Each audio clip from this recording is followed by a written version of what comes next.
I actually, embarrassingly, I did not listen to last week's yet. So, Oh, I see how it is. Well, we are now live, and I am here with Matt and with Chris, and welcome to episode 4 of Cast of the Archons. I just noticed in my show notes I still wrote episode 3, so that's a total fail.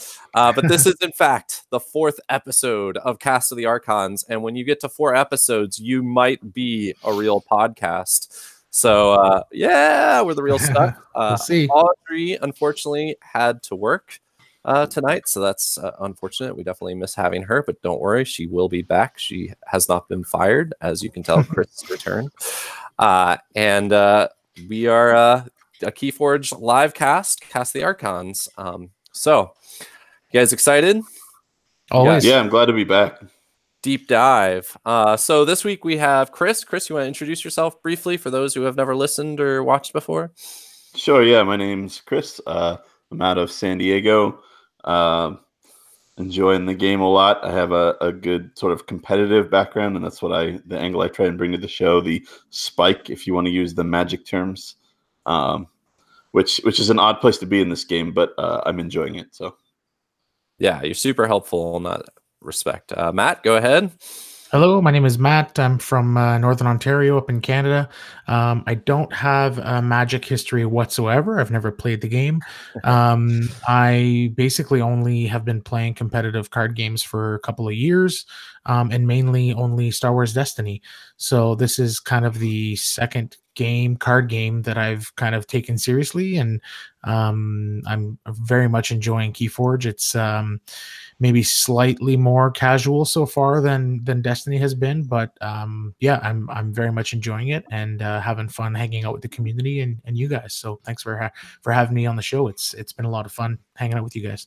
Yeah, it was great having you for the last episode. And I am Patrick, and I have a cold, so bear with me tonight. If there's some sniffles or sneezes, I apologize. That's one of the reasons we were hoping to record even earlier this week, but I'm trying to get over this illness. Actually, my whole family is ill, so it's been kind of a rough post-holiday time, but I am excited to be here. I do have a background in Magic. In fact, I'm the only person, I guess, of this crew that has a background in Magic.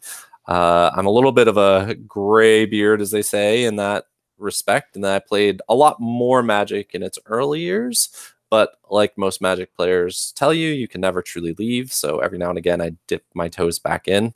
Like I got really back into Magic in Mirrodin, and then got really into Magic again during Alara, and then got really into Magic again during Return to Ravnica. So every like 4 years is about the cycle I return to Magic for a little while. So yeah.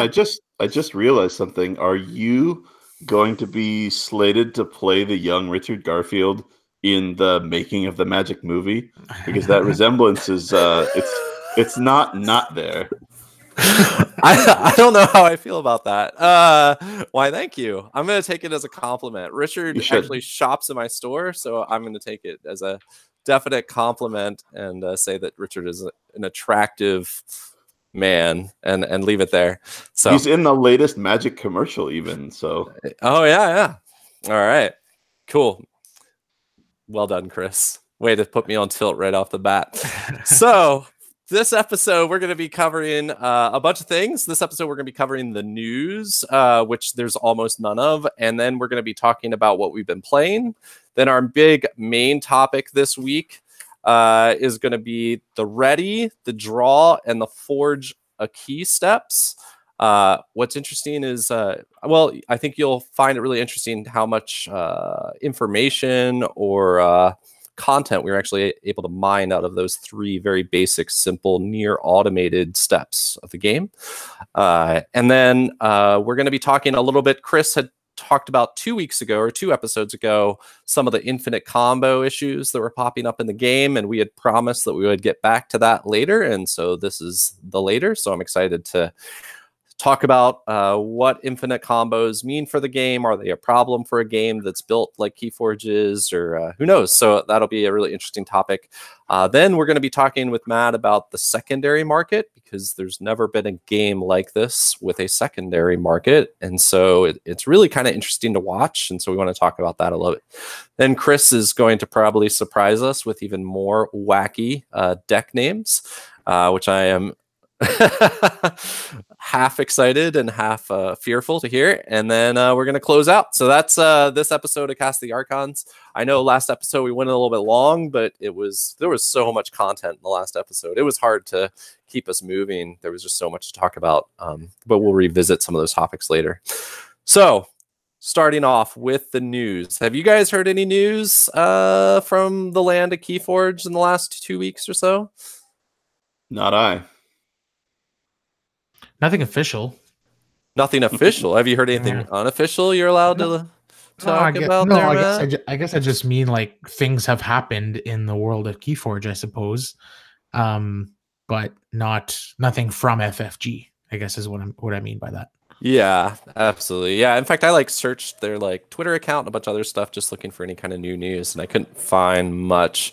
So it's been pretty quiet. That makes sense. It's been the holidays. Everybody is off for Christmas. Nobody's working too hard. Yeah, I suspect that's what's going on. I do know that there's going to be some big organized play news down the pipe sometime this month, I believe.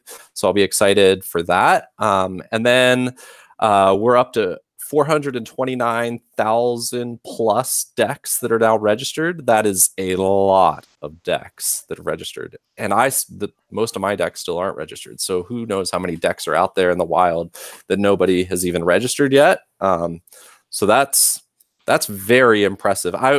What's interesting is there's no game like this to kind of track that kind of information against.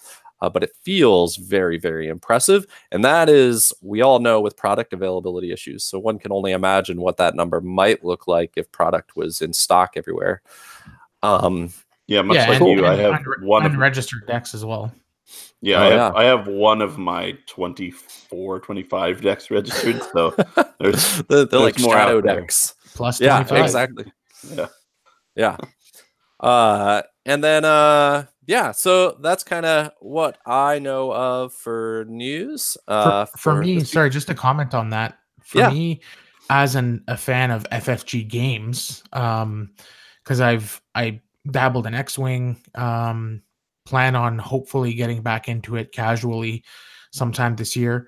And obviously being hardcore into Destiny and now into Keyforge, it's great to see FFG really hit, at least an early jackpot. We'll see how if this continues, but it's great to see the company that I'm a fan of have some good success, because obviously that means that they'll be able to continue making games and use some of the money that they've made to continue to develop these games and make them better and continue to support them the way that they need to be supported in order to continue this success. So that's one thing that I'm encouraged with seeing. Patrick, I'm curious to get your opinion, but at least from my point of view, having played Fantasy Flight games for 7 years now, I think that's honestly one of the company's biggest strengths, is that they are very strong out of the gate with their product, with the Legend of the Five Rings, with the Game of Thrones core set. And I think it's really the sort of intermediate step to keep the momentum going that's either the question or perhaps the downfall even of some games. Yeah, I definitely agree with that. I think they've gotten better. They've gotten stronger out of the gate. That's the thing. If there was a most improved category, I think, for FFG, I would say that by far, if you compare the launch of Netrunner to where we are today, they have just gotten so much better at launching these products that they plan to have a sustainable system. We're not talking about one-off board games, but games that they plan to support over years. And so I do agree. I think they've gotten that to, with Keyforge, it's almost near perfection at this point. And so the question that's open now is, what does year 2 look like? What does year 3 look like? Now, to be fair, I'm going to throw it back into our own court and say that sometimes that's also, I've seen some of these games lose steam because I've seen some of these games lose steam because of the fans jumping to something else.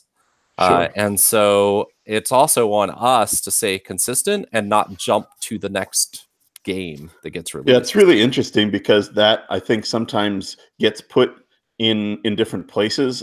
You're putting it on the fans, which is completely fair. But then sometimes you hear people, I go to the Fantasy Flight World Championship every year for for the Star Wars, or not the Star Wars games, the non-Star Wars games for Game of Thrones. But you hear that a lot, that, oh, the schedule's too packed as I play all their games, or, they kind of cannibalize their own fans on their products.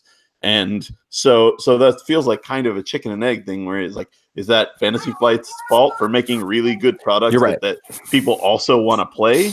Or is that our fault for being too degenerate and playing all sorts of games? Or well, I think you're right. And I'll add a caveat to that it definitely, part of it is that a lot of FFG games just pull from the same fan base.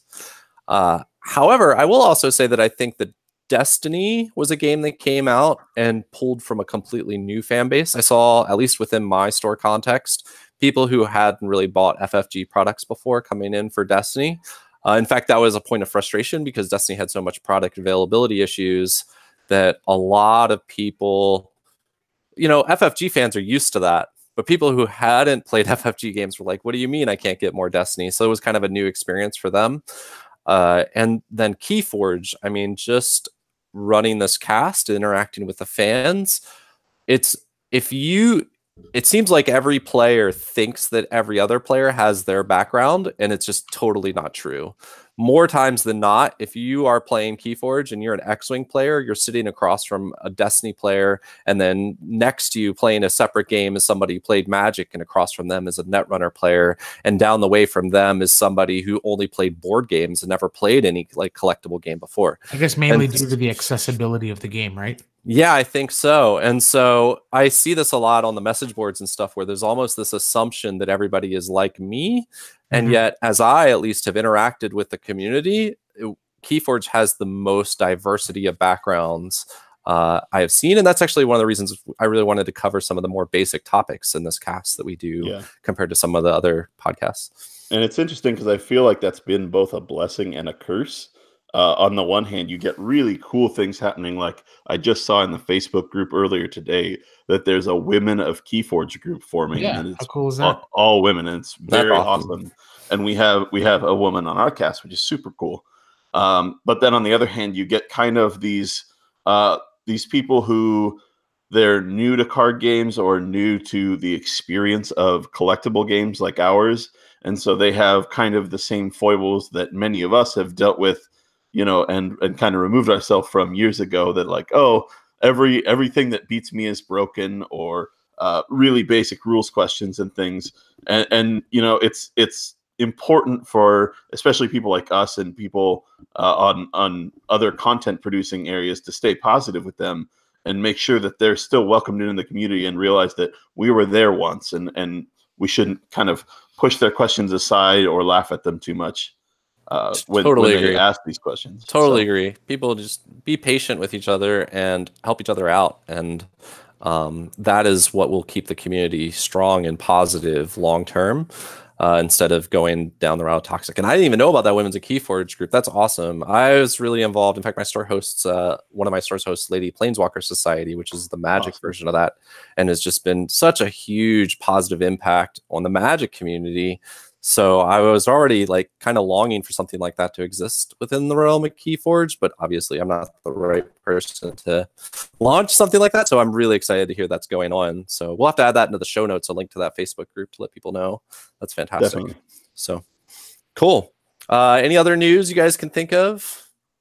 I actually did think of something as we were chatting. It's not necessarily Keyforge specific news, but very important news to Fantasy Flight in general, and that is that Christian Peterson, his term as the head of Fantasy Flight or Asmodee North America, ended as of December 31st, and he is retired or moving on to other endeavors. I'm not clear what his future is, but he kind of built Fantasy Flight from the ground up, and I'm sure, Patrick, you can speak to his impact on the hobby industry as a whole, but yeah, I think that's going to be interesting to see how ANA and FFG transition going forward without his leadership.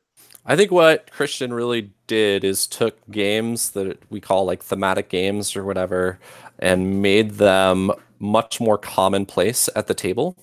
I think that is the change that he made. That he took games the games that came before FFG games that were in that style were like Games Workshop, Warhammer 40K kind of stuff that was very niche.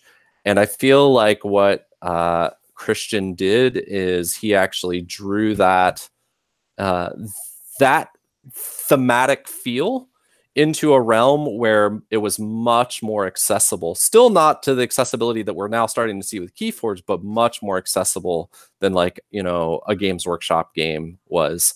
So that's what I think his real impact on the industry was. And so many people kind of then stepped on his shoulders, you know, to continue that dream.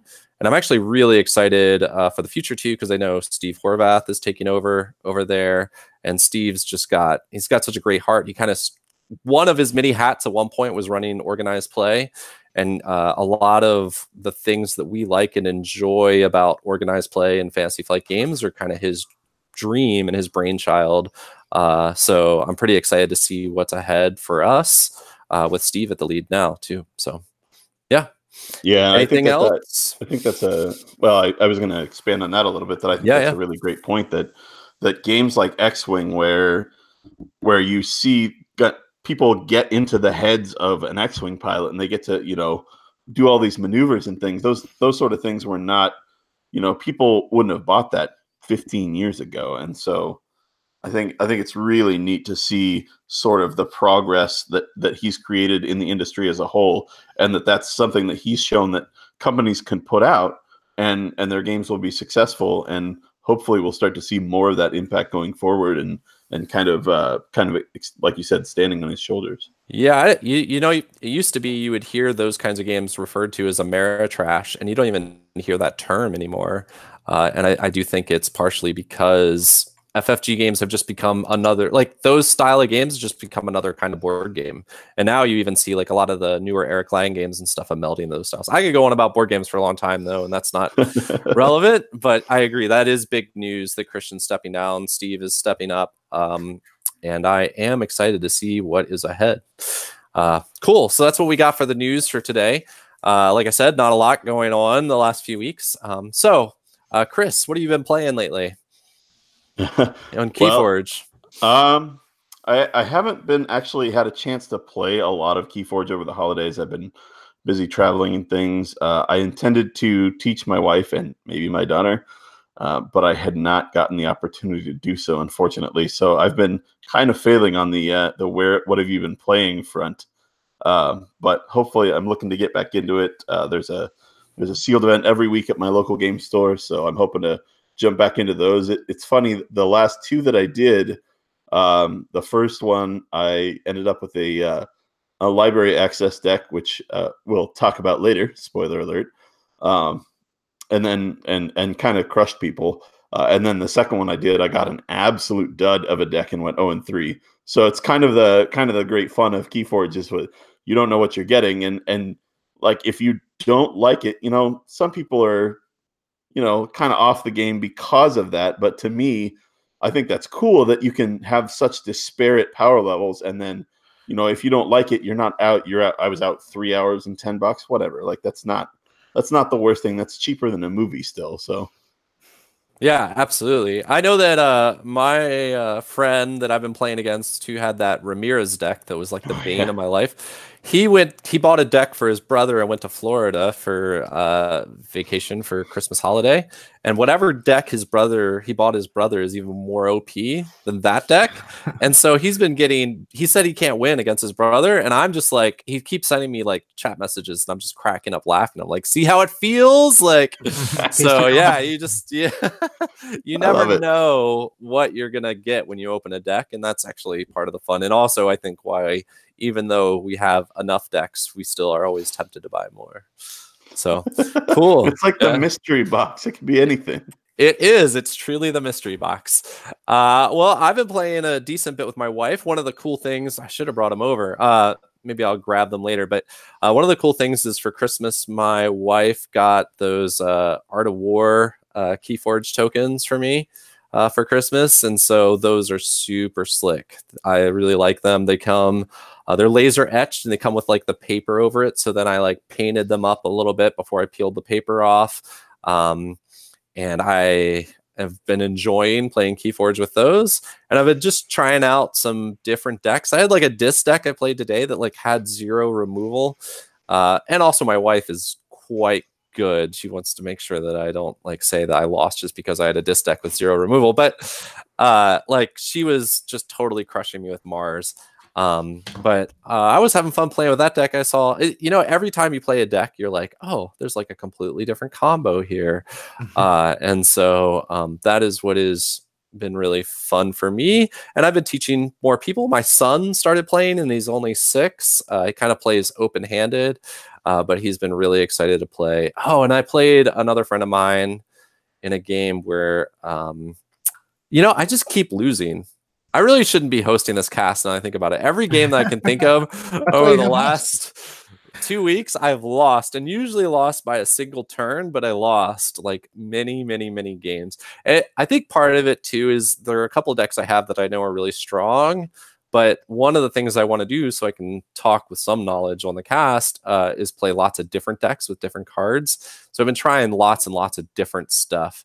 And also just trying like weird combos, like things that maybe I know aren't necessarily going to win me the game, but I want to see what happens. For example, today I played for the first time with a deck with time reversal, which I've heard people talk about time reversal before, but I've never actually gotten to play a deck that had time reversal. And it was really interesting because one of the things I hadn't thought about with time reversal is it also puts cards that were in your deck into your discard that you can now access with discards, like a rise that allow you to access your discard. And I know, when I just read the card time reversal, I'm like, oh, it's an easy, quick way for me to cycle some cards I've used back into my deck to draw. And I hadn't even considered until I actually played. Oh, no. One of the real powers of this deck is getting stuff into your graveyard, into your discard where you can access it with other cards. And so that's a perfect example of if I was just playing the same 2 decks, I probably wouldn't have really considered those options open to me. So, yeah. What about you, Matt? What have you been playing? I've been primarily, I guess I just did and I guess we're jumping into a topic that we're going to talk about. We're supposed to talk about a little bit further in the show, but on Christmas night, I did a Twitch live stream, and I thought it would be fun to just like pick a deck that I thought had a fun or interesting combo, and just play that one deck. And by the way, I love that like Christmas night, like kids are running around playing with presents and stuff, and I get a message from Matt like, hey, can I stream? I'm like, yeah, go for it, man. So hats off to you that like you were like, you know what I want to do on Christmas night? I want to stream some Keyforge. Yeah, awesome.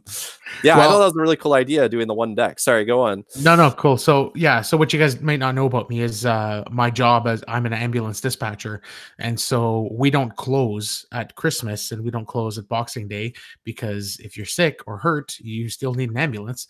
And therefore, as the low man or one of the lower men on the totem pole, I had to work on Christmas Day, and I worked nights on Boxing Day, and so on. So I was up late, which was 3 hours earlier for you, but everybody was in bed here, and I didn't have much else to do, and I needed to stay up to be able to switch myself into night mode. So that's where I get a lot of my Keyforge playing. Actually, is in the middle of the night. I play. Who knows? People may be overseas or in different time zones. That explains so much, because I'm always worried when you're sending me those messages, and I'm like, wait, he's on the East Coast. It's like 1 a.m. over there, man. Yeah. So tonight is another example. Like, I got myself a nice coffee because I work nights tomorrow night, and I'm going to be up late again. I might even do a little streaming. We'll see. But anyways, that being said, the other night on Christmas night, I thought it would be fun to play a single deck and play it 3-4 times and talk through some of the combos and try to figure out the deck live and as we kind of went along. And it was super fun. And so I went and picked a deck called Dagon, Mrs. Holiday Iglesias, and I posted the link in the YouTube chat. And maybe Patrick, when you release the actual podcast, maybe you can put it in the show notes, but people can check that out. So Dagon, Mrs. Holiday Iglesias. It is a Dis Logos Shadows deck. And the main combo that I really wanted to try to get off was a card called One Last Job, which is a Shadows card that gets you an Amber. And it is an action that says play, purge each friendly Shadows creature, steal 1 Amber for each creature purged this way. And so this is creatures that would be on the battle line. And this deck has 1, 2, 3, 4, 5, 6, 7 Shadows creatures. The other thing that this deck has is Arise. So it is a situation where Arise. Yeah, of course. Yeah, one of my favorite cards in the game for sure. So you can, and then the Logos being the third house here. Logos, I find when I talk about Logos, I find that it either has like the huge combos that kind of let you draw and do crazy things. The other thing that Logos does really well is it gets out of the way really well, so that you can get your other stuff going, your other combos. Because having 3 houses, you have no choice but being 1/3 of your deck, it's going to clog up your hand, sometimes slowing down your progress to the combos that you need to get to win. That's such a great way to put that. Yeah, exactly. Logos, I find, does a really good job with the right cards of getting out of the way. Some of the best Logos decks I've seen basically are just that they get out of the way, and then they have like 2 or 3 really good utility cards that person is really glad Logos is in there for that reason, for those like 2 or 3, like was it Bouncing Death Cork or whatever, like a few utility cards, and then the rest of the deck, you're right, Logos just doesn't even, it just gets out of the way. It's a great way of putting it. Yeah. Or even their like weird removal and direct damage theme that they've got is super important sometimes. Yeah, absolutely. So this deck specifically in Logos has, I won't say the cards necessarily, but 1, 2, 3, 4, 5, 6, 7, 8, 9, 10. So 10 of the 12 cards either have draw, archive, or discard abilities in them. So that's what I mean by getting out of the way, is that like literally if you have a handful of Logos cards, you could play them all, and it's really easy to just play them all and then like draw up a whole bunch of more, play more, and then like all of a sudden your combos that you've been searching for are right there in front of you because Logos got out of the way. So I found that that's something that that worked really well on this deck, so that I could get to the Arise and then pull out all my Shadows creatures that I did draw and I did get to put out on the board because, again, Logos got out of the way. And I was able to get the One Last Job combo off, I think in 2 or 3 out of the 4 games that I played. It went 4-0, and it was a lot of fun. So guys, check out that deck, and you can check out if you go to twitch.tv/cast of the Archons, all of the videos that all of them, the 2 that I've done so far are there, and you can check them out. And if you go to, I think, the 45-minute mark in that Christmas Day video, there's a really super fun end to one of the games that I played where I was able to pull that. I think it was a key hammer into an Arise, into One Last Job, and I went from having 1 key to 3 keys within 2 turns. And wow. And my opponent had 2 keys forged and something like 12 Amber. Wow. So he had 2 keys forged and 12 Amber, and I had 1 key forged, and I was able to key hammer, Arise. I forget if there was a bait and switch in there, but that's in the deck as well. And then was able to pull off the One Last Job. So somehow managed to pull that huge combo off, and it was just a ton of fun. If you haven't listened to Matt when he's streaming, he's really good at not only the streaming, but kind of talking through. And also, if you want to play him, you can always email us at castthearchons@gmail.com, and we can basically connect you with Matt to play him online at some point while he's streaming. Because I know he's always looking for some people regularly to battle up against. And we'll keep posting when you're streaming. Thanks for doing that. I think it's awesome you're doing that, Matt. Yeah, it's been fun. I don't have any decks with this One Last Job in it, so it's actually probably the first time I've really read this card. I think one thing that really gets lost a lot of times is the incredible art in this game, and the art on One Last Job is just so evocative. I love it. It's like it is really cool. It's like a super old like Danny Glover, I'm getting too old for this kind of guy, like putting his boots back on for his one last job, and it's just fantastic. Yeah, I agree 100%. That's awesome. Cool. All right. Well, we gotta keep on moving. So the next thing we wanted to talk about was the actual main topic for the day, which is the ready, draw, and forge step. If you've been following along with Cast the Archons, we've kind of been going through each of the steps of your turn and talking about kind of thinking through strategy and tactics while you are going through those steps of the turn. But these steps are so kind of simple and small and quick that we combine them all into one topic for this week. And then we also, if you listened all the way back to episode 2, we just completely skipped the forge a key step, even though it's the first step of your turn, just because I thought that it really matters what you've done before, on your turn before is what impacts, and also what your opponent does, your forge a key step. So that's kind of where we're at for the main topic today. And so what I've been doing is just kind of reading the basic rules for those steps and then kind of discussing the topics that are relevant to that. So we'll start with this ready step, which is the ready card step. And it just says, it's real simple. The active player readies each of their exhausted cards. Any thoughts on the ready step? All you're doing is quote unquote untapping. Yeah, the only thing that's interesting about that is that in most games you do that. I guess it's done at a different time in the turn, right? Or I guess what I'm getting to is that if there's no interrupts and things like that, like sometimes your opponent can exhaust your creatures, use your artifacts, and mess with your board, and that means that those creatures and artifacts are not available for you to use. So that's the only thing that I find is maybe worth mentioning, is that the ordering of the way that works it makes it a little, even though the game sometimes feels a little bit less interactive because you do all of your things without any interrupts or without you using your opponent's cards, etc., or your opponent being able to make decisions or changes. You're able to kind of mess with their board, and then there's nothing they can do about it. I just find that dynamic a little bit interesting. Yeah, absolutely. In fact, I noticed even today, like at one point I had played, what's his name? The big tree dude in Untamed. Big Twig. Big Twig, yep. The big ant dude. And had exhausted my wife's and cards. Stunned. Yep. And stunned, that's correct. Exhausted and stunned it.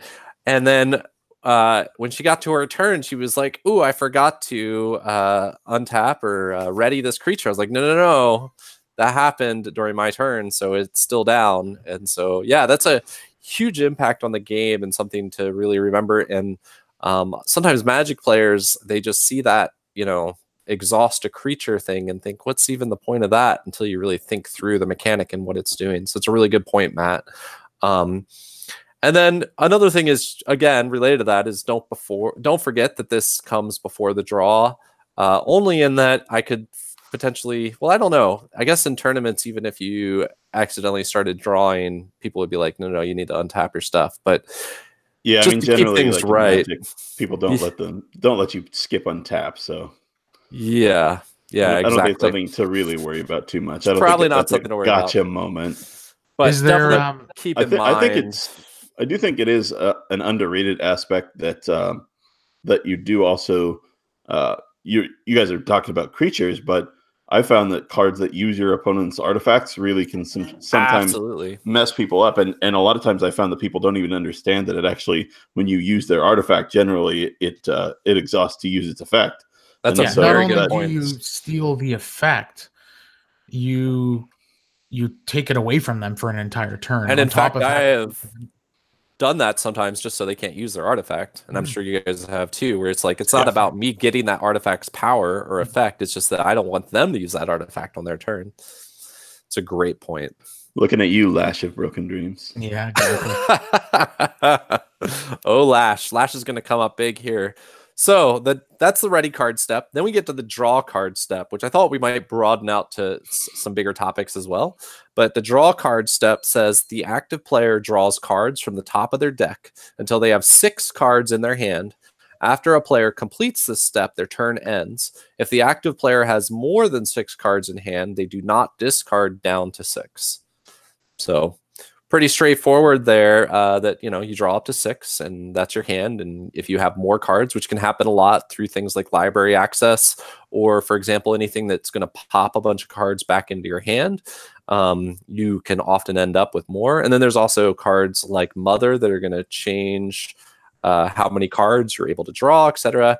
But the point is that generally you're going to be hitting that 6 card spot, which really is different from Magic. How is that different, Chris and Matt? Do you guys know from games like Magic?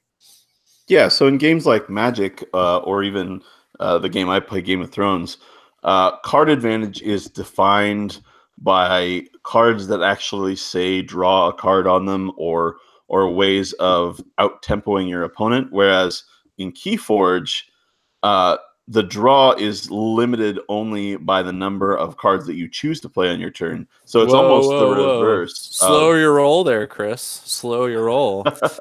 Can you explain what card advantage is? Because I have no idea what you're talking about. Sure. So, yes, of course. So card advantage, generally speaking, is a basic card game term where if you have card advantage over your opponent, you have simply more resources to work with. Whether that's through you affecting their cards negatively or you drawing additional cards of your own, it just basically means that you have the edge over them in terms of options, in terms of possibilities, things like that. Matt, how does that translate to Destiny? I know it's a little different there too. Yeah, so I mean, it's probably good that we're discussing this because it might be good for some of our audience members, but like card advantage is not a term I'm familiar with. Again, being new to the card game industry in the last couple of years and only really having played Destiny, I guess recently there have been decks that have been able to draw their entire deck and then have, I guess, this card advantage that you speak of. But I assume from what you just said that it basically just means you have more cards or access to use more cards than your opponent.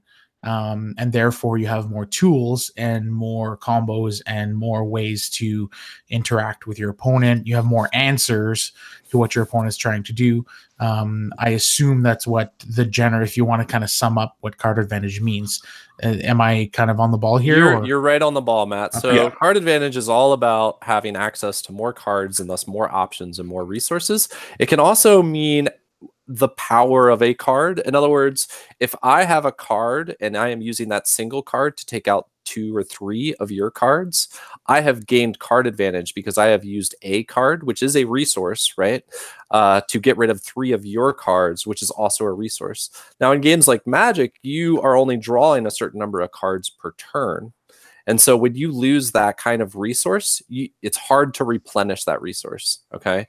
What's interesting about that as well is that in Magic, another form of card advantage can be, let's say that you have a lot of anti-creature cards in your hand, and I play a deck that literally does not play creatures.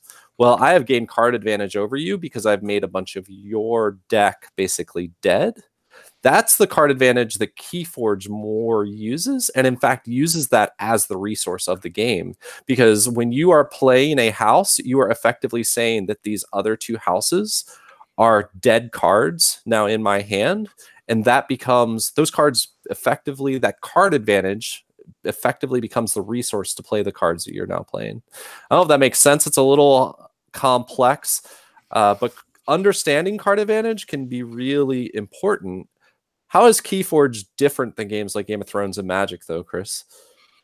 Well, I think that first of all, I'll start with the similarities in that there are definitely cards that are one card that you're playing to cause multiple cards on your opponent's side to be negated. And I'm talking about cards like Gateway to Dis, Coward's Way, things like that are what Magic players would refer to as sweepers that clear the board of your. But in Keyforge, the way that there's two aspects. There's in-hand card advantage, meaning when you play a bunch of cards from one house, you're naturally going to draw through your deck more quickly and see those same cards that you want to see again. And that's where you're talking about your Logos deck is actually perfect for this episode, because that concept of getting out of the way of your deck is really common. There's a term in Magic called a cantrip, which is a card that replaces itself. It says some small effect and then draw a card on it. And so there's a lot of that in Logos that either replaces itself or 2-for-1s your opponent, like Twin Bolt Emission can take care of 2 creatures instead of 1. But then in addition to that card advantage, you have the onboard card advantage of the houses. And so that's an interesting like side discussion, because when you're looking at playing a card like Twin Bolt, sometimes you'll want to focus on taking out different creatures, maybe not the optimal creature, because you know that your opponent can only play 1 house on their turn.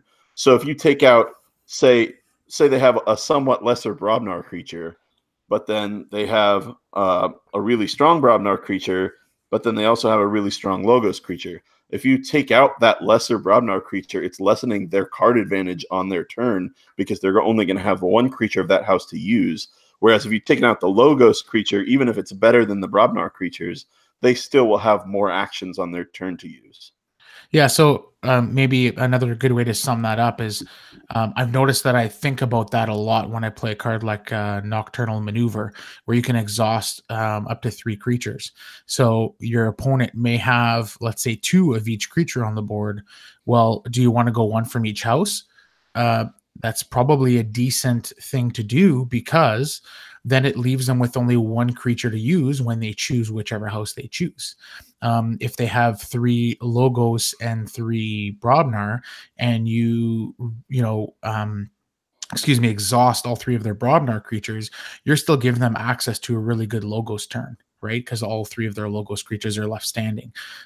So that's probably another good way to kind of sum up what you're saying. Paul Roddy in the chat, by the way, said, I feel like card advantage is different. It seems more that Keyforge is tempo based. That's a whole nother term. Can you explain what he means by tempo, Chris? Sure. So another way to say tempo would potentially be virtual card advantage, where it's not removing the card from the board necessarily, but it's removing that as an option from them. So it's kind of like what Matt was talking about with the Nocturnal card, that it creates tempo because you played 1 action and reduced their number of actions by potentially up to 2 or 3. The interesting thing I find about Keyforge, though, is sometimes you want to put them to a hard decision, and you might want to force them into a different house. So I'm thinking, for example, of a turn where they have 3 disc creatures on the board and 3 Brobnar creatures, but they also have the lash out that we talked about before, and you really don't want them to use that lash. So you exhaust their disc creatures, all their disc creatures instead, so it's very unattractive for them to use disc as their house. Yeah, whereas normally you'd like split it up, but that's not always the correct play. You know what's another great example of that? I see a lot of complaints about how Shadows and Theft is so powerful. Stealing Amber is so powerful in the game. And I've been noticing as I play Shadows that when I am building up Amber, I like to put them in a situation where if they want to steal my Amber, they're going to have to be making some suboptimal plays. And not even steal, just if they're going to be playing Shadows, like I will force them into a position where they can either do things on their turn, or they can try and steal a couple of my Amber with Shadows. And so I think that's actually one of the ways I have started to really play around Shadows. And then vice versa, if I'm building up a lot of Amber, I will also try and lock out any kind of Shadows, to the point that I'll even knock off smaller creatures so that they know if they go into Shadows, all they're going to be able to do is play creatures that are going to come in but not be able to do anything that turn, which a lot often is effective at forcing a player to go for a different house. If they have ready creatures, and then the only creatures that they have that aren't ready are in their hand, they will often go for the readied creature house, because they see that as a turn that can accomplish something. So I think that's another example where Shadows often can be Shadows often can be controlled by forcing them, when you know you're about to build up a bunch of Amber, forcing them into a situation where they don't want to play Shadows that turn.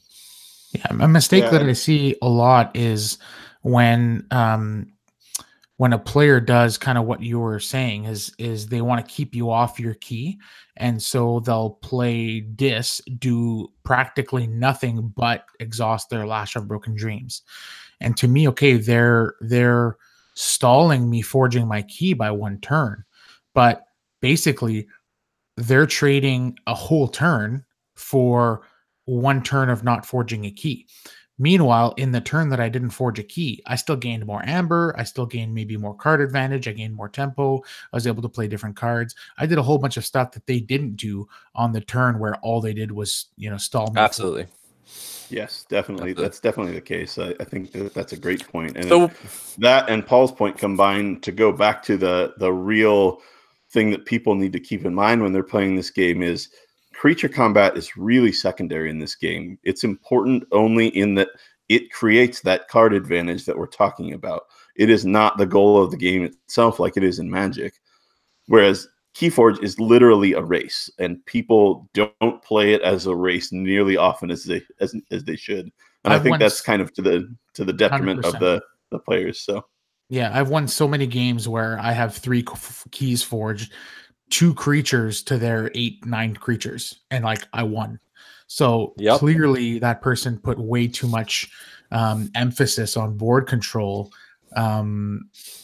In terms of putting that, you said the board control and creatures is secondary. It absolutely is secondary. The first thing has to be amber. Just sounds to me like Chris is really sad he wasn't on last episode when we talked about that phase. So let me ask you one more question about card advantage before we move on. What are some really effective ways? What are some top tips? If you had to give like 2 or 3 tips to gain some card advantage in the game of Keyforge, what are some top tips that you can think of? One that comes to my mind right off the bat while you guys are thinking is archiving. Archiving is a huge way to build up card advantage in early or even mid game that you're going to utilize in late game. What else? What other ways can you think of? Because again, that card advantage, you have more cards now in your hand. You have more options. And also I find with archiving, archive is a great place to put those situational cards. Mm-hmm. I have even archived, usually I try to archive all the same house, but sometimes I've archived of different houses, a lot of different very situational cards. Sure. Almost like a sideboard. Almost like creating my own live sideboard as I play the game. That's exactly right, Chris.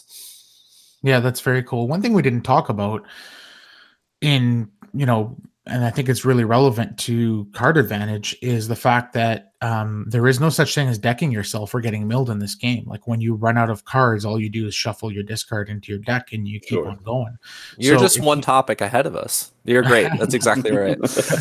So when you play a deck, for example, with a ton of artifacts, basically what happens is that the second time through your deck, let's say you have 6 artifacts on the board. Well, instead of having 36 cards in your deck, you have 30 cards in your deck. Minus your 4 creatures that you have on your board. Now you've got 26 cards in your deck, and you've got 6 cards in your hand. So now there's only 20 cards in your deck, right?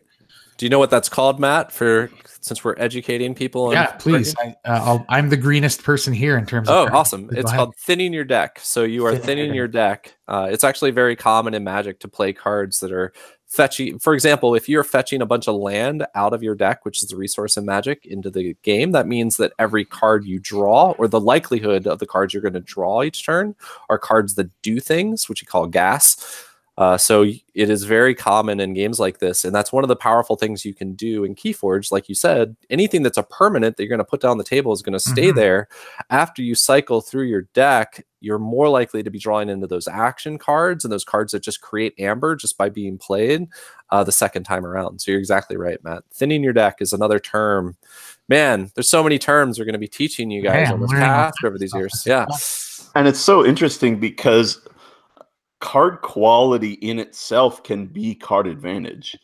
Whereas if you have just simply stronger cards in your deck, and it's funny because that's the one thing in Keyforge that you can't really control because you get what you get in your deck. So the card quality is important, but then also having things like your deck, Matt, that can get out of the way of those good cards and get you cycled through. And I think that's something that players and maybe this is jumping into the next topic too much, but players underrate the importance of getting through your deck a second time and getting to the shuffle. I find myself shuffling 2, maybe even 3 turns ahead of some players, and I'm like, what, something went wrong in your decision making process. The cards that you have on the board are cool, but getting through your deck again is so important. And especially one thing I find, and maybe this is a topic even for another show, is playing when your deck is low, trying to figure out whether you want the cards on the board in your discard pile or if you want them on the board so they're out of the way when you reshuffle. That's really interesting. That is a great topic. Yeah, so as you were saying, the next part of this phase is, it says in the rules, if a player needs to draw cards during this step or at any other time, so it's interesting because it's written at this step, but could happen at other times in the game, and cannot because their deck is empty, that player shuffles their discard pile to reset their deck and then continues to draw. And so the only thing to really mention here is that unlike Magic and other games where if you run out of deck, the game is over, a big part of the strategy at Keyforge, honestly, is the fact that you are churning through your deck, cycling through your deck. And there are, in some decks, not all decks, in some decks there can be huge advantages in running through your deck multiple times at a faster rate than your opponent. And so that can be a way to be checking yourself, like how fast am I moving through this deck? And maybe you're just in such a good board state you don't care about. We talked about that quite a bit in the last 2 weeks. Sometimes you're in such a good place, it's like, I'm just going to keep running with what I have. But keep in mind, while you're doing that, your opponent every turn is probably churning through their deck looking for answers to what's going on with your board state.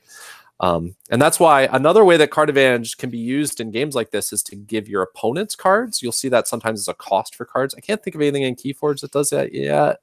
Could be wrong. But sometimes it can be very dangerous just to give your opponent that one more card because that one more card could be the answer that they've been searching for. So that will be something going forward to definitely be thinking about. There is actually a card like the Mines or whatever, right? It's like Howling Mine for Magic that both players are drawing one extra card. Oh, yeah, you're right. So there's that. So yeah, that's a perfect example. You probably don't want to play that card if you are winning the race because you may just be helping your opponent get to the stuff they need to turn the game around. So, and there's actually there aren't a lot of cards that give an active effect to your opponent, like you said, that like uses your opponent draws a card as a cost. But there are a lot of symmetrical cards, and those are the ones that you have to watch out for. The card you talked about, as well as a card that'll come up later, which is the Titan Mechanic. And so those sort of things are sort of, you have to figure out, is the advantage that they're giving me better than what I'm giving to my opponent out of that deal? I will say, though, that I am grateful that Fantasy Flight built this game the way it is, because milling, which is the term for discarding all of the cards from your opponent's deck directly, is one of my least favorite mechanics in card games. And I really dislike playing against decks that do that. So I'm glad that in this game it's just not a thing. So thank you, FFG. It is nice not to worry about it. Cool. And then the last part of this step is when a player's turn ends, if that player has enough amber in their pool to afford a key, the player announces check, so that their opponent knows that forging of a key at the start of that player's turn is imminent. Have you guys been doing that? Have you guys been saying check when you have enough? You have 6 or more amber? I do, yes. Yeah, I think it's funny because I saw a post on Facebook not long ago that said, is playing too much Keyforge online handicapping you or affecting the way that you think or play the game in real life? And I just realized, like, I've been playing a ton online, but very little in person so far. And so I haven't said check much at all because it just happens on Crucible. So that's anyways, just as you mentioned that, I thought that was really interesting. But yeah, the times that I have played in real life, I think I've done it, but I can't quite recall. I just thought it was really interesting that online I don't say it at all. I didn't totally believe this was a rule in the game, actually, until I was forced to look it up by somebody. I was like, really? I have to go say chess? What is this, chess? So, yeah, it's interesting. It's nice. Like, what if you don't? Yeah, especially because we're using tokens, and sometimes those tokens pile up. It can be nice just to make it super clear that you're in that place. And it looks like apparently we have a Secret Santa who stopped by the chat, and he wanted to know, is churning through the deck a matter of discarding rather than holding? So I think one thing I'd say, Secret Santa, you definitely want to listen to 2 weeks ago when we talked about the draw phase, I think. Or not the draw phase, but the choosing your house phase. We talked a lot about that idea of discarding or then holding. We talked about it a little bit more last week as well. But I think what he wants to get at, or trying to get at, is one way that you should be churning through your deck just getting rid of cards, not even playing them, but just discarding them? Is that Absolutely. a good idea? Yeah, absolutely. I discard cards pretty regularly, especially if they're, there's some cards that might give me an amber, but sometimes it's not even worth it to play it for the amber, because as much as we focus on the amber, if I'm already ahead on the board, I don't want to play a twin bolt emission, for example, if my characters are the only ones on the board and I have to do a bunch of damage to them to get that amber. It's kind of a cost benefit analysis of whether that one amber is worth it. But from my perspective, at least, you almost always want to play out every card from your hand of the house you've chosen if you can. Whether that's into play, play or discard, yes. I know used to feel that way. I've kind of moved into a place where I want to play out every card of a house in my hand in 2 turns. In other words, the turn I'm on and by the next turn, because there are several cards that I find you need a turn of setup before you can get the power out of them. But it's also a trap. It's dangerous, right? Because if they just destroy everything you set up, it doesn't actually matter. But I've become a little more grabby than I used to be about holding onto those cards. And so I guess my way of putting that is just that I am willing now to hold on to something for 2 full turns before I'm like, no, this just needs to go. Yeah, I think it's very and there are certainly. Go ahead. Yeah, I was just going to say, I think it's very card dependent.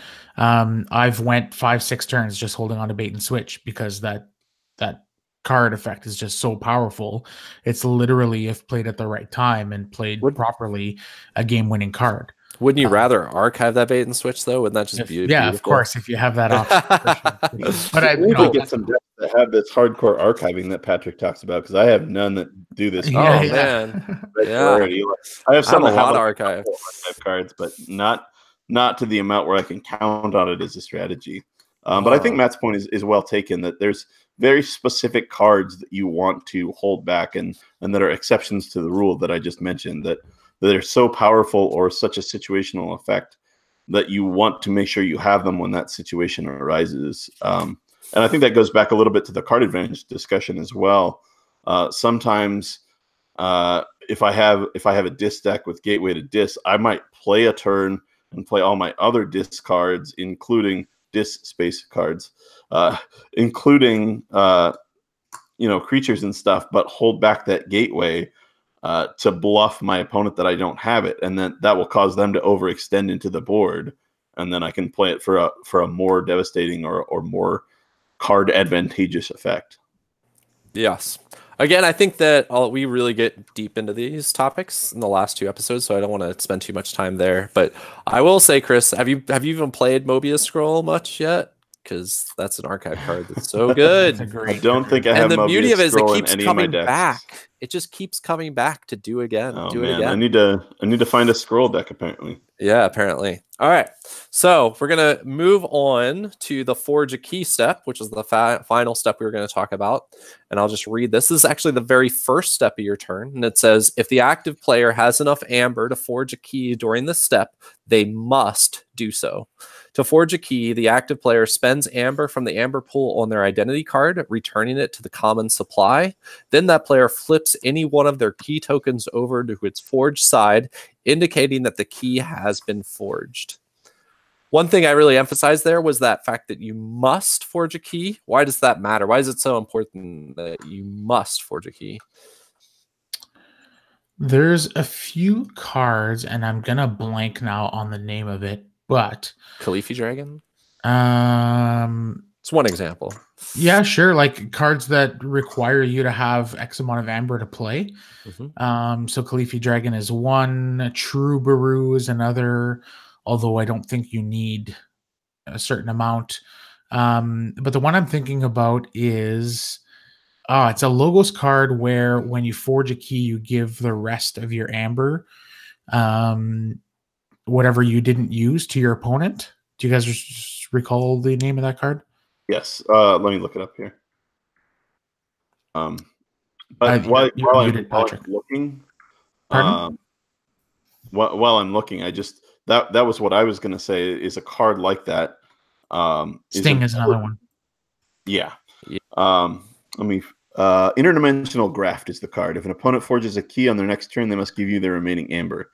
I was thinking of a card like Keyhammer, maybe not from quite the same perspective, but the fact that you're forced to forge the key gives the game a very specific flow and allows you to strategize around that to see, okay, well, my opponent's close on this turn, so maybe this isn't this turn, maybe this is next turn, so they'll forge a key and I can Keyhammer it. So having that be an expected and required part of the turn is important for the flow of the game. So cards like that will be relevant.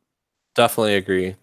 Also of note, during this step, there are a few cards, or at least one card I know of, that can make you skip that step. You guys know what I'm talking about? I believe it's just that one card, yes. Okay. It's Miasma, and it literally just says that your opponent skips their forge a key step. So that is in Shadows, so you need to keep an eye out for that card to be dropped on you when you can really... As I have often said, I am very good at losing this game by one turn, and Miasma could be the thing that would change that for me, right? Like if I had that one more turn, I would be winning those games. Definitely have that in mind. Yeah, and it makes cards like Lash of Broken Dreams way more relevant, because if I make your keys cost, and I think the keyword there in the rules is must. So you have to forge a key. There's no option there. And so if I've used my Lash of Broken Dreams, forcing or causing your keys to cost 9, and you have to use that resource. Yep. You have to use all 9 of your amber. You can't just say, you know what, I'll skip it this round so that my keys only cost 6 next time around. No, you've basically lost 3 amber. Yeah, so there's actually several cards I wanted to talk about. So the last part of the Forge a Key step, it says the default cost to forge a key is 6 amber. Some card abilities may increase or decrease this number. The cards that do that are Lash of Broken Dreams is the most famous one that we all have seen and faced. There's also Iron Obelisk, which I believe is in Brobnar. It is. I have the full list up if you'd like it. Okay. I think I have it too. It's a Grabber Jammer. You missed a couple, but that's fine. Oh, all right. Well, you can show me the ones I missed. Awesome. Grabber Jammer. And no, you got that one too. I lied. So those both are in Mars. In fact, I just had Jammer Pack played against me in the last game I played. And it's actually an attachment that increases the key forging, which is, I hadn't seen that before. That really took me by surprise, an attachment on a creature. And then well known among many players for his many memes is Murmook, which is a creature in Untamed. So am I missing any, Chris? Well, I will say that you don't have the one I mentioned before, Titan Mechanic, that goes the other way and makes both of your keys cost 1 less. And I think that card's super interesting because it gives you such interesting plays where if you have a bunch of amber and they don't, you can put it on a flank. And then on the next turn, if they're getting close to forging a key, you can put a creature next to it so it's not on the flank anymore and basically cancel its effect. And then on a turn later, you could fight with the creature that's next to it, puts them back on the flank. So I think it's a card that has a lot of tricks to it, and I love that about it. Yeah, I agree. had a deck Great recently. Game design. Yeah, sorry, Patrick. I had a deck recently that had 2 Titan Mechanics and Interdimensional Graft, which we were just talking about. And so I came to a point in the game where I had stalled them off of keys somehow, and they had 8 or 9 amber. And then I played my 2 Titan Mechanics on the flank purposely, and then interdimensional Graft so that his key would only cost 4. But then I got the rest of his amber when he forged on the next turn. So that was, it just popped into my head that I'd done that at one point. I don't even remember what deck it was, but I just another great use of that must, where you're like, yeah, exactly. Well, you got to do it, and it's this price. Yeah, thank you. Yeah, that's great. Yeah, we should definitely. So, spoiler alert, but in our next episode, we're going to be interviewing Brad Andrews, who is the lead designer on this game, alongside obviously working with Richard Garfield. So, I think we should definitely ask about Titan Mechanic because that card in particular has some great design behind it. I'd be curious to hear how that card came to be and just all the ways in which flank. There's still a lot of undelved ways in which this cards can be designed in this game, and I'll be really excited to see how they utilize flank and things that are on the flank. Last week we talked a lot about removal and how it relates to the flank, so yeah, that's great. Cool. Well, I didn't really have much else on these. There is one more part to this step. No more than one key can be forged during this step each turn, even if the active player has enough amber to forge multiple keys. That's really important because it puts a limiter on the game so that basically it's impossible to win this game before turn 3, turn 4, I guess, technically. So thanks, Chris. That's fantastic. Yeah, it just kind of puts that limiter and something to keep in mind as you're stockpiling that amber. That basically until you get to our next topic. Yeah, exactly. Okay, so that's the rule. You could never ever win until turn 4, and here is the exception to that rule. Right. So we wanted to talk about. So that ends our kind of coverage of the player turns. Was there anything else just broadly you felt like we didn't touch on, kind of covering player turns? No? Okay. No, I guess the only thing I wanted to maybe mention is, and I just wonder how you guys feel about it, because in casual play, this is something that happens like all the time, is kind of changing the ordering and the sequencing of what you've done. So you're like, okay, I'll do this, I'll do this, I'll do this. And you're like, oh, hang on. No, I just realized I have to play this card before I did those two other things. Yeah. And because everything happens on your turn, it almost doesn't feel like a cheat or a wrong thing to do because there's nothing that would have changed it anyways. They couldn't have reacted. There's nothing they would have been able to do to change that anyways. So in casual play, with my friends and family and even online, I've said, oh, do you mind? And the answer's always been, yeah, no problem. I wonder when we cross that line into competitive play, like, where do you draw the line? Is there going to be a line? Will people care? How people will care? Yeah, I know they will care, but I guess how will that be refereed and how will that be handled? I guess that's just something that I thought was interesting. I think that within casual play, you're right, that it doesn't matter. But I also think that part of the thing that a lot of people enjoy about these games is thinking through things they're going to do before they do them and thinking them through clearly and accurately. And that kind of accuracy is kind of what changes as you're going to move up the ranks, I guess you could say, of organized play. So I would say that if you're playing at your weekly night at a game store, some limited level of take backsies or whatever you want to call it is probably not going to be an issue. At least I think it shouldn't be. Let me put it that way. It just probably shouldn't be on a regular game night. Now, that said, if you move one step away from that into even a store championship, I think, where you're starting to compete for some real limited quantity organized play stuff, that if I know one thing about FFG games, the value of this organized play stuff, like tokens and play mats and stuff, it like has real monetary value and people really care about that stuff. You can just ask any X-Wing player, about like X-Wing official dice, like the promo dice they've done or anything like that. And they're just like, I mean, they take it really seriously. And I don't expect the Keyforge will be much different in that respect. So I would say the moment you step into that like store championship level, there is going to be an expectation on you as a player that once you do a thing, you've done that thing. And it's going to be more like chess. Like you put a card down, that card is down. definitely for players who have not played in store level stuff before, they've mostly just played games around their homes at table and stuff. That's going to be a new experience for you that you need to be aware of. And a good way to do that is just practice that at home and get used to that at home. If you plan on starting to go to those store championship level events.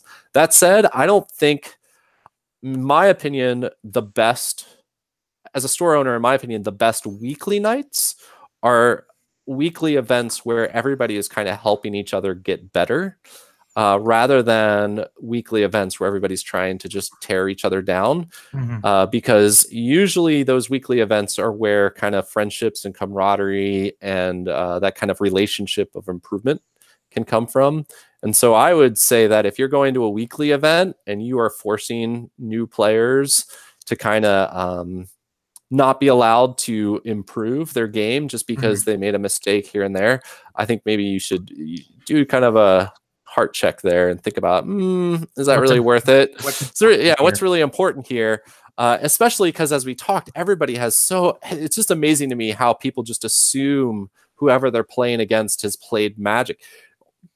Just look on this podcast, only one of the three of us that are talking right now have really played Magic at any like competitive level. And so, I just think that that's something that you need to realize when you're playing Keyforge, is the person you're playing across from has not necessarily had the same background you have had. So would you agree with that, Chris? You're as competitive or more competitive when it comes to Thrones than me. So yeah, no, I think you pretty much hit the nail on the head, is that when it comes to a local game night, you really need to be inclusive and welcoming. And it's interesting how the lack of deck building can sometimes I found almost lessen the sense of community, because some of the interesting conversations that surround other card games is card choices and deck choices, and in this you don't have that, so you can't say, well, you should have, what if you took out this card and put in this card? Well, that's not a thing anymore. And testing, I'm very curious when we get very high level tournaments how sort of metagame play testing is going to happen, because you can't exactly, there's not a metagame to test against. You have literally, you could see anything at these tournaments, and so I'm very curious to see how that'll play out. But I think when it comes to takebacks, you nailed it exactly. Our local tournament director, who's a wonderful man, starts every tournament, like you said, store championship and higher, by saying basically, please don't ask for takebacks. Your opponent is not a jerk if they won't allow you one. So don't make them a jerk by saying no. Just don't ask for it. Understand that, part of the skill of the game, and even in Keyforge, is playing the cards in the right order to trigger the effects properly. You could argue that's most of the skill of the game. Yeah, absolutely. Of any game. So for sure. And so I think you have the balance perfectly right. One other point I would bring up, sort of adjacent to that, is when you get to store championship level tournaments and higher, make sure you're playing your own game and not the game of the person next to you. I had a couple unfortunate experiences at my local game store in even the casual Keyforge sealed tournaments that we've had, where there's a player who enjoys judging games that aren't his, so he'll point out mistakes that an opponent made or things they forgot, or various things like that. And at that level, it's not that big a deal. But when you get into these store championships and stuff, it is absolutely not okay to stop somebody else's game or interrupt them to tell them how they could have played something better, or that they missed a card. So even if say I use Lash and I'm playing against Matt and Patrick sees it, that's not Patrick's place to step in and say, no, your keys cost 9, not 6, you can't forge. Even if we both forget, it's on us. And FFG may put out some more specific rules when it comes to judging as the tournament levels get higher, and I expect them to do so. But until we get that, I think that's really important that people understand that in real tournament play, it's not kosher to mess with your opponents or mess with your mess with games you're not involved in. Absolutely. Exactly. Cool. Awesome. All right. Well, yeah, I think that was a really good point to bring up, Matt. I'll be curious. I mean, every game has to kind of find its place and its culture, and so I'll be curious to see where we go. But that's my guess, is that that's where we'll end up. Is that store champion? That's where I would prefer, honestly, where we end up, where we start to take store championships as the more serious level, but allow these weekly game nights and casual play to just be like whatever and not a big deal. So awesome. All right. So moving on, one of the things we wanted to talk about that we had mentioned 2 episodes ago that we were going to talk about was some infinite combos that had popped up in the game and whether that was an issue for the game. And so Chris was going to kind of lead that conversation. So go ahead, Chris. Sure. So I want to start this off by disclaiming that there are 429,000 decks registered. And so I'm not going to be talking about every possible infinite combo there is. There are some very popular and pervasive ones that the community's been talking about, and so that's where my focus is going to go. And I'm going to break that down really quickly for you. Generally, they involve logos because library access is one of the absolute key cards to it, and especially playing library access multiple times on your turn. And then generally, they also involve Untamed. For 2 reasons. The first one being Nephthene Seed, which is an untamed artifact that says, as an Omni effect, and actually that's something we should have touched on in the card advantage segment, is Omni effects that they kind of add to card advantage for you because they're whatever house you want them to be. But Nephthene Seed is an Omni. Get a card back from your discard pile, essentially. And so it allows you to have these turns where you play library access, you use Nephthene Seed to get library access back in your hand, and you play it again. So now each time you're playing a logos card, you're drawing 2 cards. And so that accelerates you. Yeah. And so that accelerates you through your deck in exponentially, essentially. And then the other reason that Untamed is usually involved is because they also have the 2 ways, or 2 of the best ways to forge keys out of turn, which is the what are they called? I should have had key charge. Key charge, and then there's the character that I can never pronounce, Chetri or whatever. Choda Hazri. There you go, Choda. So those 2 cards do allow you to kind of break that rule that Patrick said at the end of the key forging step, where you can only forge 1 key a turn, and so you can't go off infinitely. Whereas these decks, you literally can. You can play your logos cards through, get enough amber, and then on the next turn you have, a bunch of amber, possibly even infinite amber in some cases, and then play 3 cards that let you use that let you forge keys immediately. So you forge 1 in your forge key step, and then, for instance, you might key charge 1 and then Nephthene Seed the key charge back and just play it again. So those are that's kind of the biggest combo deck that's out there. So that's just crazy. So, and I guess rule of 6 doesn't really apply here because you're playing each one uniquely. It's a unique event, action, or whatever. Yeah, library access is not subject to the rule of 6 in that its effect is not rule of 6. So you can draw more than 6 cards with it. Now, you can only play library access 6 times on your turn, but at that point, you probably already won. I'm curious specifically here to hear from Matt, because you've played online the most of any of us. And from what I've heard about the Crucible, I haven't played on it very much, but I've heard that it's very, very popular online. Have you faced any of the infinite combo decks on there? A few times. Just the fact that he says a few times tells you that a lot of people are sorry, go on. But yeah, no, you're right. It's such a rare combo. Yeah, you're right, because it is so rare. That being said, and we're going to dip a little bit into my subject, which is, or the next subject that we're going to talk about, which is the secondary market, but it's not that difficult to get your hands on that type of combo if you have a little bit of money to spend. They're out there, and in fact, I bought one, and I didn't pay that much for it. So, and it's not because I want to.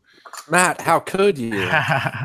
Matt's ruining Keyforge. No. It's my fault. Sorry, guys. Pitchforks.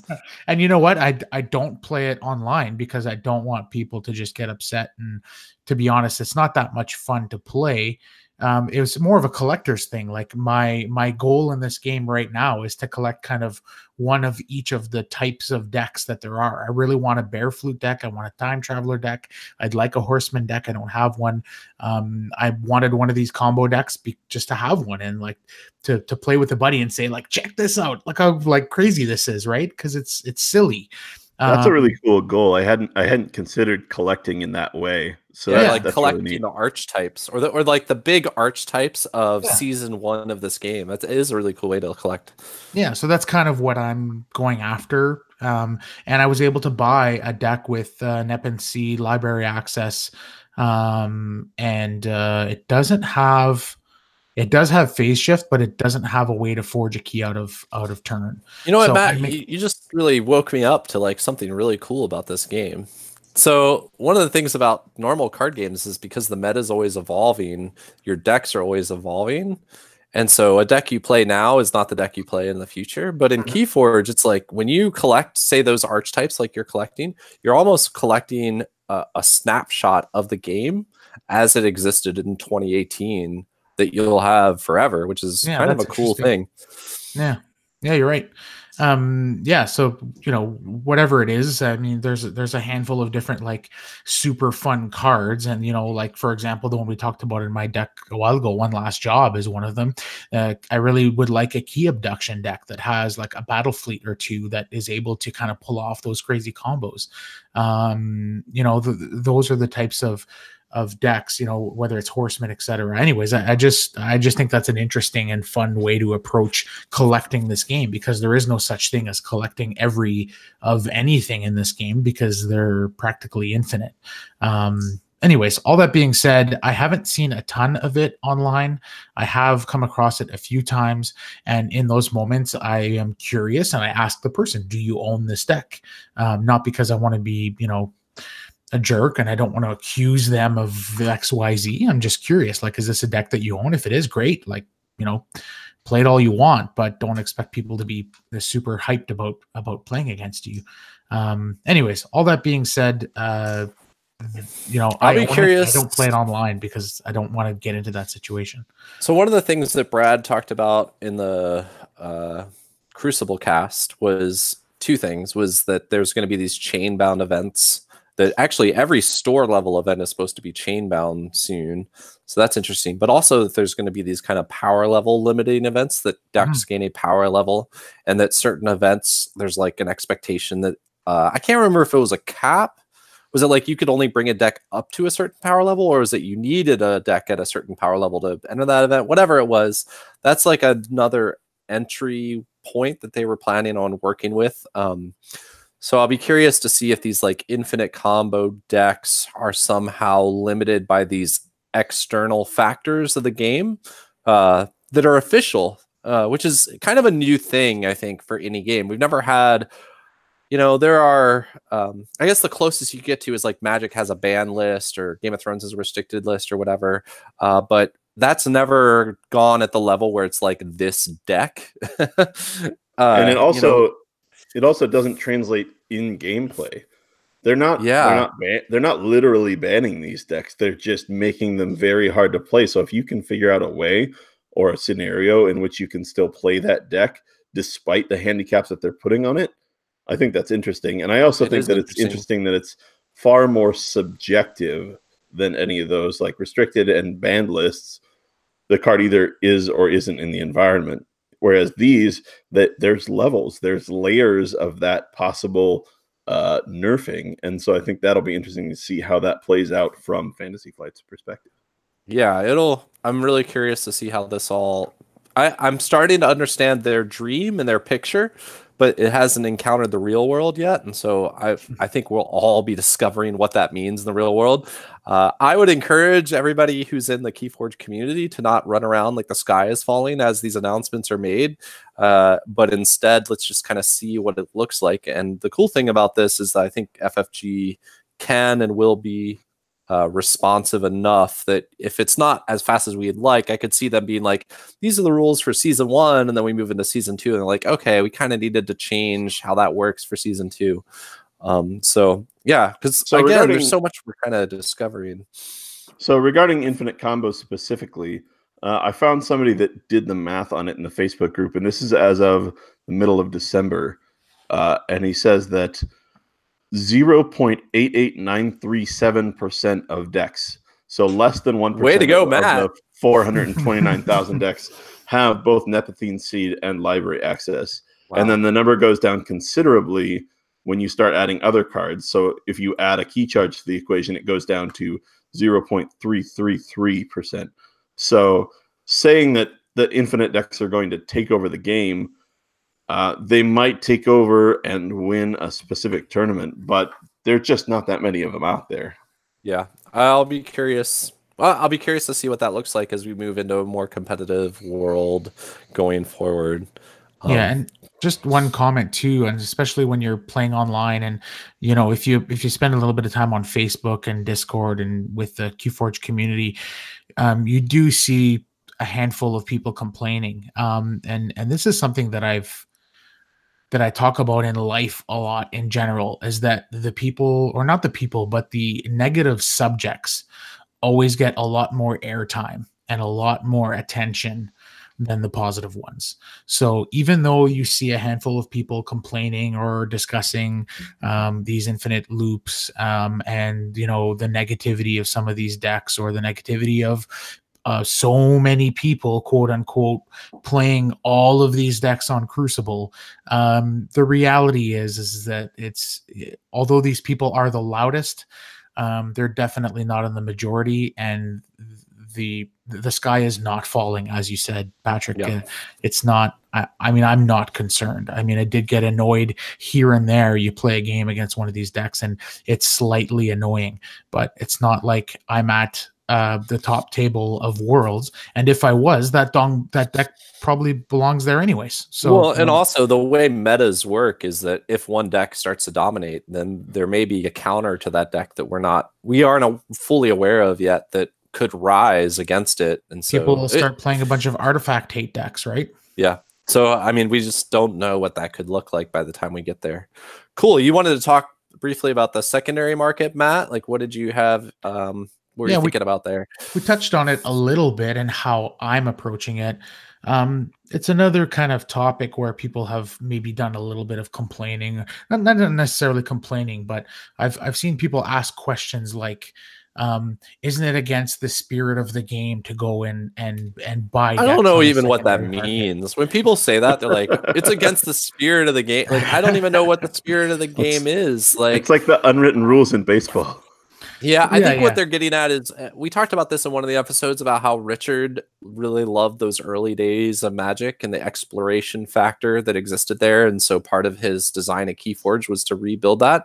But I don't think the secondary market has ruined that. Or if it has ruined it, it's ruined it because you let it ruin it in your life. Absolutely. Not because, like, you can just as easily go and just be buying decks and playing decks with your friends, or be playing sealed events, right? And all of that totally still exists there. So I don't even know. The game is so new, we don't even know what the spirit of the game is anyways. So yeah, I agree 100%. And like, I think there's a place for everybody in this game, because of how accessible it is, because of how inexpensive it can be, because of how expensive it can be if you want it to be.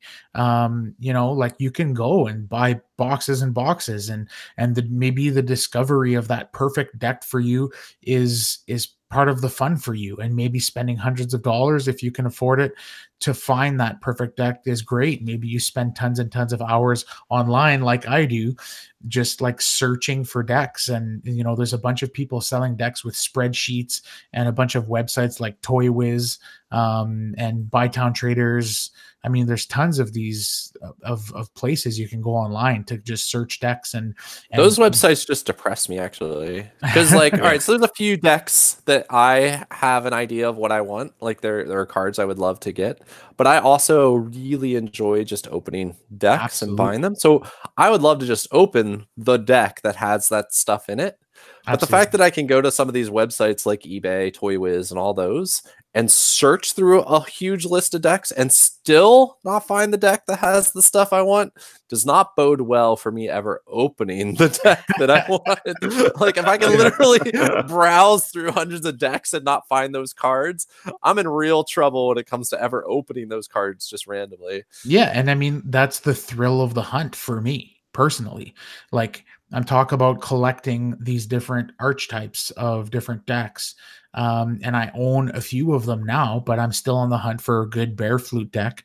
I'm still on the hunt for a horseman deck, and I'm not willing to pay hundreds of dollars for a horseman deck. I just want to own one, you know? And if it's great, awesome. And if it's mediocre, like my time traveler deck, that's fine too. You know, like my one last job deck is way better than my time traveler deck.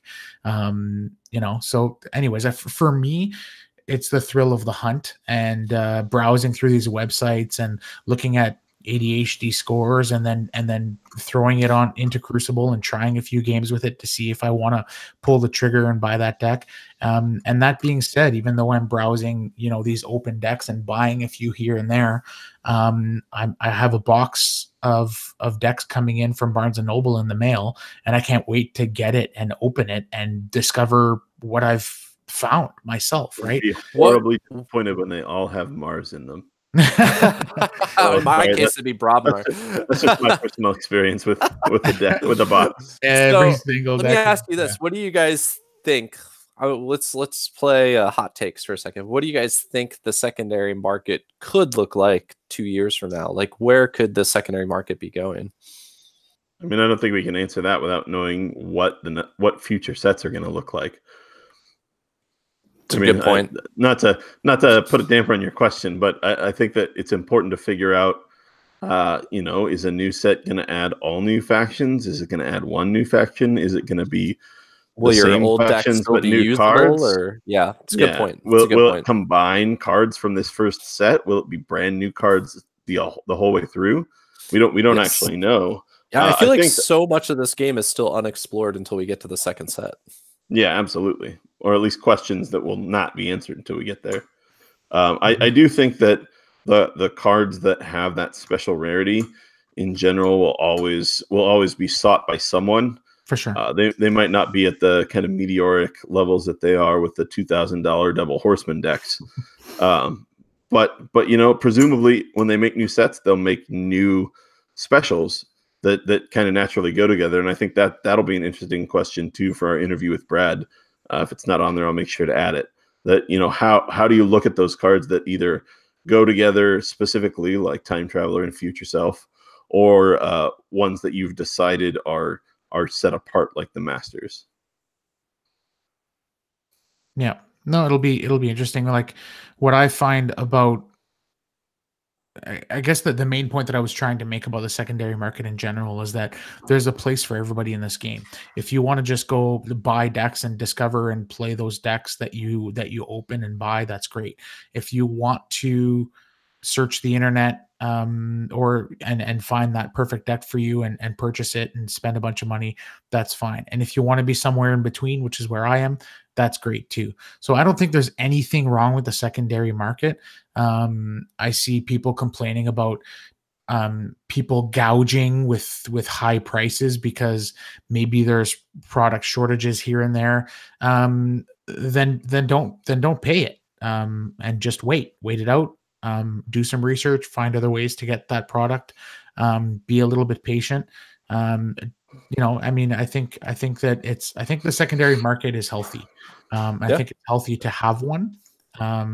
And I would add a caveat to that. I think in general it's healthy, and I agree with what you say that I don't have a problem with it existing, and I haven't found it to be, you know, ruining my Keyforge experience because someone has a double horseman deck and I don't, which is honestly somewhat surprising to me because, as Patrick knows about me, like, I want the best deck. So the fact that I know that I don't have the best deck should bother me, and somehow it doesn't. But I will add the caveat that I think there are still potential problems with the secondary market in terms of new players who come in and see these and are either dissuaded from the game completely because it exists, That's fair. or are taken advantage of by people who put out junk decks but have kind of a silver tongue and can explain to them like, hey, this deck's really good because it's got this and this and this.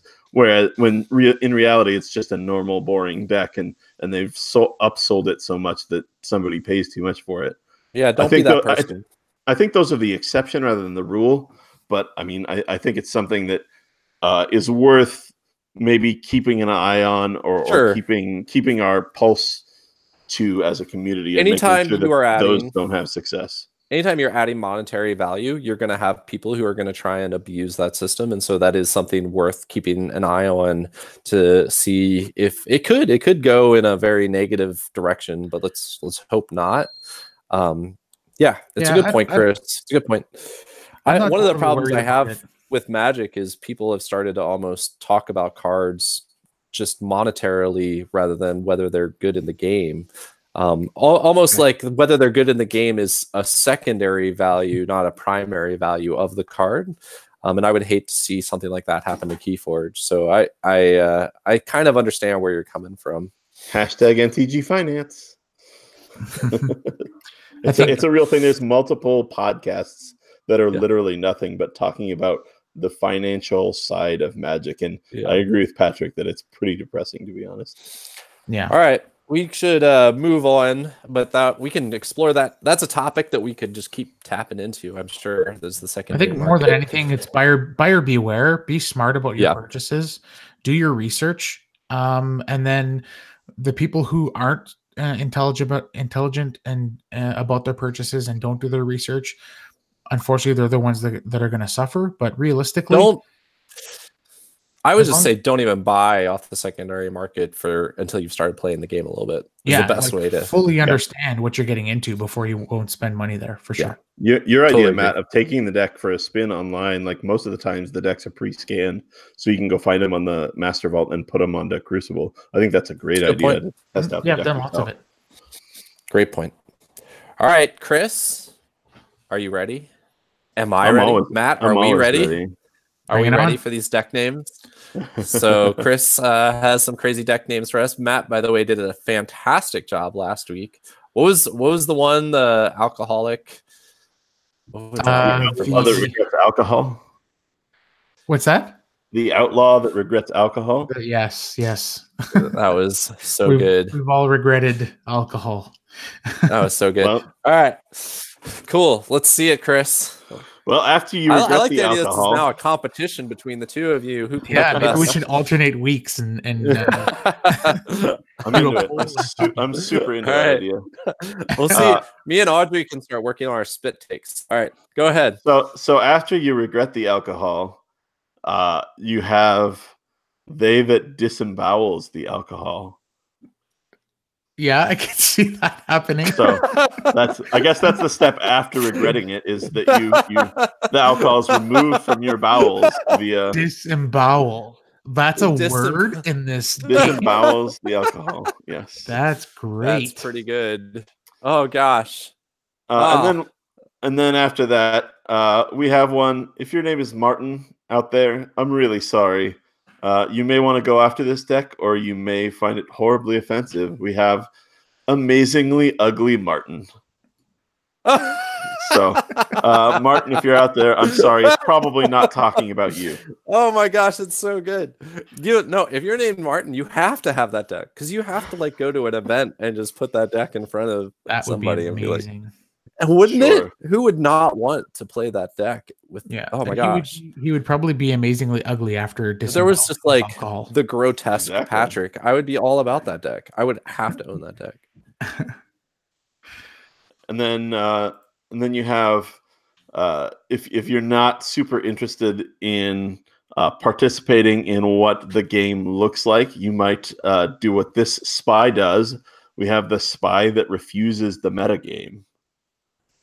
So I like it. That one's just kind of a bizarre combination that I really enjoyed. He refuses to play along. Yeah, he's not interested in the metagame. That's perfect for this game. Yeah, exactly. It's exactly. Very great. Yeah. All right. And then those are pretty good. Last you got another one?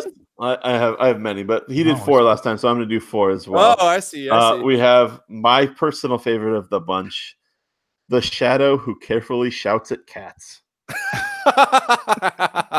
So you can imagine, I'm imagining Shadow Self, like the giant, like ghost smoke Absolutely. monster, carefully shouting at the Shadows and cats of the cats. world. So I mean, yeah, that makes sense. Now we just need like the mailman that shouts at dogs, and we're good to go. that's right. I like So how there you go, everybody. carefully, very carefully shouts at cats. I like it. You can't wantonly shout at cats, I assume. Gotta be careful. It's so good. All right. Well, those are great, Chris. Thanks for sussing those up for us. I liked it. Good stuff. So next week, I think next time we'll have Matt do it. Oh, and maybe we can have Brad on while we're doing it, and that should be pretty entertaining. Oh, that would be fun. Maybe so Matt, you're gonna want to work pretty hard. I'll try to find some pull those ones Brad up ones or something. Yes, exactly. All right. Well, we're kind of closing out here, and what's funny is I was so worried about lack of content for this episode. So here we are. Here we are. Here we are 4 hours later. Exactly. So that was great. I just want to thank everybody who's been listening. Everybody's been so supportive. I just love the Facebook community, the Twitter community, the Discord community, all the people who are liking us on Facebook and subscribing on YouTube. I just want to tell you how much I appreciate you. And we have just gotten tremendous amount of downloads and support. And yeah, so I just wanted to thank the community, and we're really happy to be part of it. Sorry that we're the holidays threw us a little bit out of schedule. But we are back on now. And don't forget, please, please, please, if you're like, oh, I want to support that Cast the Archons cast, a big way you can do that is by subscribing on YouTube to us. I really want to get to that 100 subscriber level because we get all kinds of benefits once we have 100 subscribers. And I know a lot of you listen via podcast, which is great, but it would just help us a lot if you clicked on YouTube for a moment and hit that subscribe button. It just gives us access to a bunch of resources I want to be able to use for cool stuff in the future. Follow us on Facebook, follow us on Twitter, give us a good review on iTunes or your podcast app. I want to keep raising up on that like top gaming in Canada tracker or whatever, because we were like number. I don't remember what we were. We were like, yeah, we were rocking the like gaming in Canada list or whatever. And then, of course, we're really excited. We're preparing for this interview with Brad Andrews. Is going to be coming on in our next episode, I believe, if all things go to plan. If not, it'd be the episode after. And I'm excited to interview him. And our plan is to really talk about some of the stories behind designing this game. I think it's a fun part of game design that doesn't get told or heard about a lot. We're not necessarily going to be there to like ask rules questions or put the screws to Brad or anything as much as we just want to hear. We really want to hear kind of what it was like designing this unique game for the first time. And I think we'll get some really cool stuff to hear, stories to hear from that. And then after that, I actually would like to continue with our kind of series. I think our next series, I'd like to review each of the factions. We may do 1 to 2 factions a week, but I think that each of the houses, I think there's a lot we can go into, a deep dive of each of the houses and what the kind of power cards of that house are, what are the kind of within what you call the color pie of that house and those sorts of things. So cool. Any last thoughts from you guys, Chris or Matt? Yeah, just really quickly, if you guys want to reach out on Facebook, it's probably the easiest way. But if you're interested in jumping on to the stream with me, playing some games against me and just chit-chatting while we throw down and forge some keys, always looking for people to play against. I'm thinking about playing this infinite loop combo deck that I have on there for a Twitch stream, which I think would be really fun, but Yeah, I don't want to do it against just random people because I don't want to upset people. But I think it could be fun if I did it with some people in the community who are ready and willing to go through the abuse, just to see what it looks like, because a lot of people haven't seen it in action. And I think it could be lots of fun to mess around with that. So yeah, check out our Twitch. It's twitch.tv/ Caster the Archons, or if you jump onto Facebook, you can reach out to me there. And keep an eye out as well. I mentioned that box coming in from Barnes & Noble. I'm expecting it to be delivered any day. And then I think I might do a live Twitch stream of an unboxing of all of those decks. So that could be That's going to be great. That's awesome. It's going to be like the guy that opened the Lotus in that I think it was an unlimited Lotus. Flip it and rip it? No, he was opening. He just like opened one of the old starter decks, and he had a Lotus, and he just like went totally nuts on the stream. It was great. So I'm hoping for a double horseman. So we what can was see it you were looking kind of for? Yeah, you were looking for a horseman deck. I'm hoping for a horseman deck as well. That'll be great. That could be gift worthy if it happens. I'll be opening a double horseman, triple bear flute, double time traveler deck. So watch for that on Twitch. All right. I look forward to it. Chris, any last thoughts before we sign off here? I just want to echo what you said, that it's been really great to see the community's reaction and people reaching out on Twitter and Facebook saying how excited they are about the cast and about the game and things like that. And so I think we've got some real exciting content. I'm very excited for the interview with Brad. We have a couple other ideas lined up, and hope you join us for future episodes. And thanks for tuning in. Cool. All right. Well, this is episode 4 of Cast the Archons, and we are signing off until next episode. See you, everybody. Bye. Cheers. Cheers.